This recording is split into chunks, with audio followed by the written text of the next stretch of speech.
All right, folks, so I wanted to give you a quick tutorial on how to take that publisher material, their test banks, and get them into a format so you can get them into Moodle. It takes a lot of steps, but it was the best way I found to just kind of get them into Moodle real quick. I didn't have to rely on ATC. They certainly can help you out with things like this, but this is the fastest, easiest way for me. So hopefully you've already kind of looked at this, right? You go into chemistry on the G drive. I put the publisher resources. The Norton ones, they have the setup file for the ExamView program, which is what you need to use. So you'll just go ahead and install this. I'm going to hit cancel because I already installed it on my computer, but just follow all their instructions and say yes and whatever. If you're doing this for BioBonds, I do have the test bank just here, but not the installer, and I'll show you how to get this test bank installed into your ExamView thing in a second. So right now, just take it from the G drive, put it on your computer somewhere where you know where it is. So you can go find it later. So I've already installed ExamView, so I'm just going to go ahead and open it. I have an older version, but I don't think it matters. I think 8.1 is a new version, but regardless. So ExamView is the publisher program that allows you to make these tests. What I always do is I create a test from scratch, so I can pick which questions I want. And let's just call this, for example, for me, I'm going to call this Quest B. And I'll say, OK. And this is just a box giving me information about how to make them. I'm going to say OK, and then I like using this one right here where it has like binoculars and a check, because this will allow you to see the questions as you're selecting them, so you can see the whole question, the pictures, and everything. So I'm going to select that, and it brings up this window. And these are the 3 test banks that I have. You, depending on which installer you use, you may only have one of these.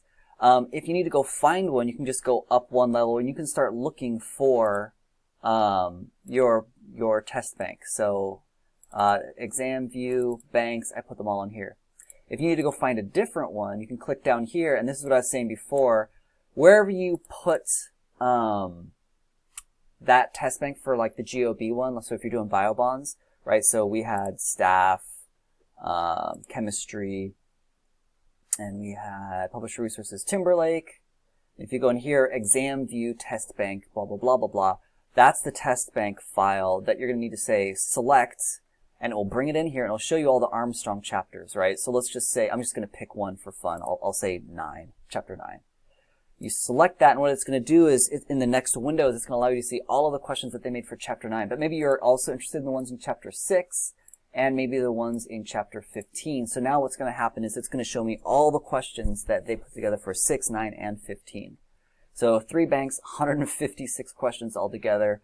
But whatever, I'm just trying to show you how this works. And again, what I like about this option is that it shows you the question and the answer and everything. So these are a bunch of true falses. So, if I add that plus that, you get this. Let's say I like that one, and I like this one.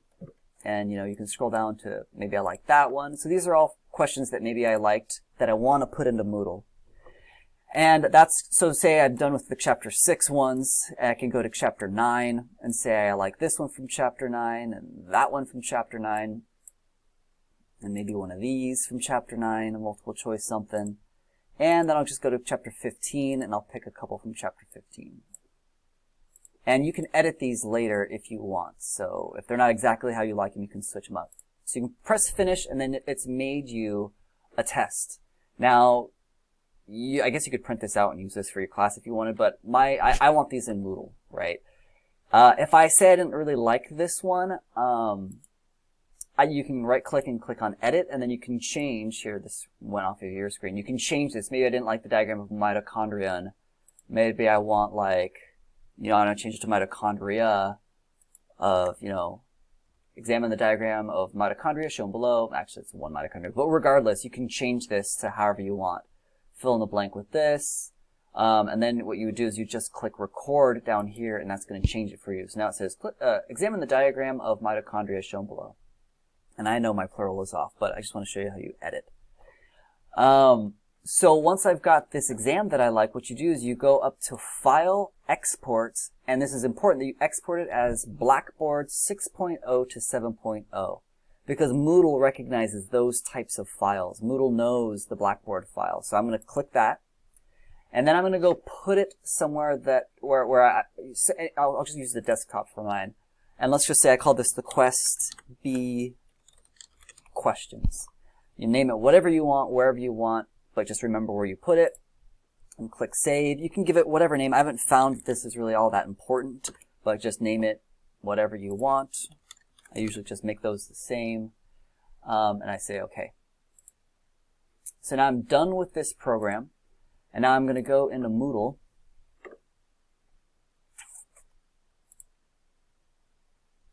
Sorry, I should have had this up. I don't know why I closed it. Log in.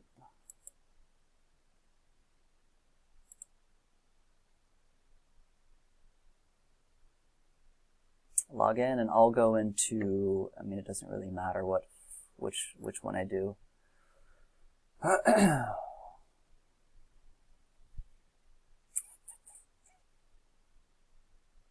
Let's put it, let's mess around with my Spring OChem. So say you have your Moodle site, right? You're getting it all ready, and you want to add one of these quizzes. I gotta turn editing on. Editing on. Now for me right now, this Moodle shell doesn't really have much of a test bank. I have like one thing for it. So I want to show you how to add this stuff to the test bank. So I'm going to go ahead and add an activity. Actually, let's not do that first.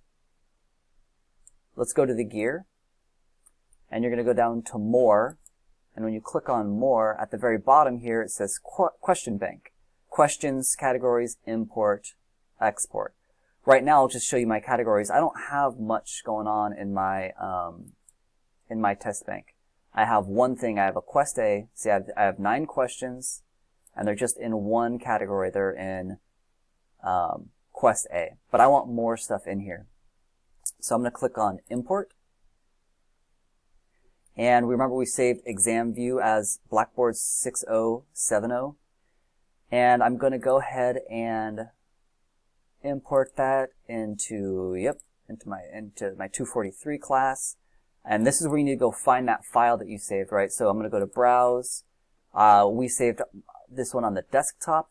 What did I call it?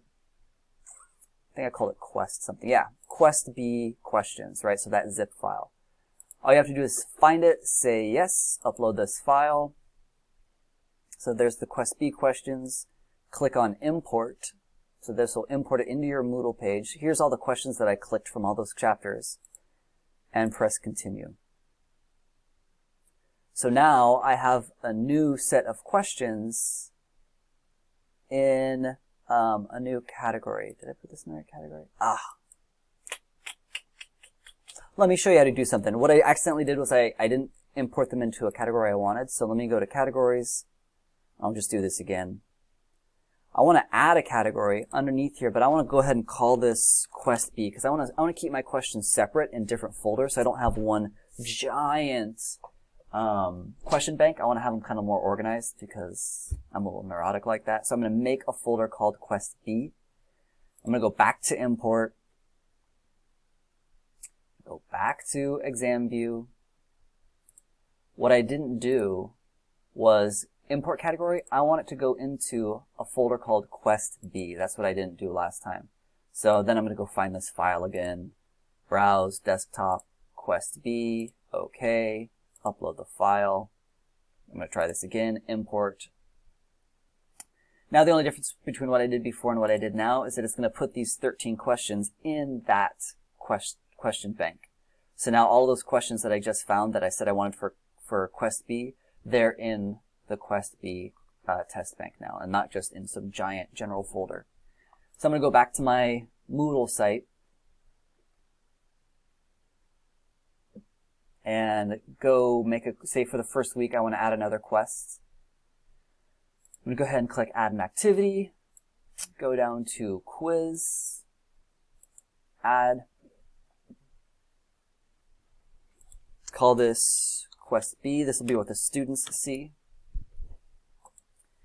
And then, expand it, and you can play with all the settings however you want. I'm definitely going to have open and close time. So let's say I wanted that to open at noon and close at 4 today. And categories, I'll put it under quizzes or quests, you know, wherever you want it, one attempt. You can, you know, whatever settings you want to do, it doesn't matter. And I'll click Save Changes. Now this is going to take me to the quiz, and right now there's no questions that have been added, so I'm going to edit this quest, my quiz, and go ahead and select stuff, right? So if I want to add a question, I need to go over here to click Add. Add new question means you're going to make a brand new one from scratch, and so you're going to decide what type of question you want and fill it in and type out all the answers and all that stuff. I don't want to do that. I want to go to my question bank and pick one. Now it's also, well, let me just show you all. So I'll go to the question bank. I'm going to go ahead and find the stuff that I brought for quest B, which is what I just added to the question bank. And let's say I liked this question and that question and that question. I really want all my students to do those questions. I'm going to select those and add those questions to the quiz. And there they are, the 4 questions. So now my quiz has 4 questions. It's for a total of 100 points. Let's say, let me change it to 10 points. And what else you can do, and I actually like doing this a lot for my students because I like giving them multiple chances to take a quiz or a quest or something like that. But I want them to be different, is what you can do is you can add a random question. And by adding a random question, what you're doing is you're saying a random question from a certain category. And so again, I'm gonna stick with quest B, and I'm gonna say I want like 6 more questions because I want a total of 10. I want 6 of these questions to just be random, and they're gonna be random from the questions that are not already on here. So all my students are gonna get these 4 for sure, and then the next 6 are gonna be random. They're gonna be something from that list that I made. And if I'm happy with that, then I'm good. Then my quiz looks like it should be great. So let me go back and show you what this looks like. From a student point of view, or actually not a student point of view because I changed it's not open yet. But if I go to Quest B, it's made now. And I'm going to preview it just so we can make sure it looks okay. And so here's my, oh yeah, this is the one I changed. Diagram of mitochondria. Right, and then students can fill in their whatever, select true or false, however, whatever you want to do. Structure B, for example, and you've got yourself a quiz. And that's the fastest way, right? So this video was 12 minutes. I could have made a whole quiz in 12 minutes, less than that if you've already installed those programs. So I hope that helps. Let me know if you have any questions. Good luck, everybody.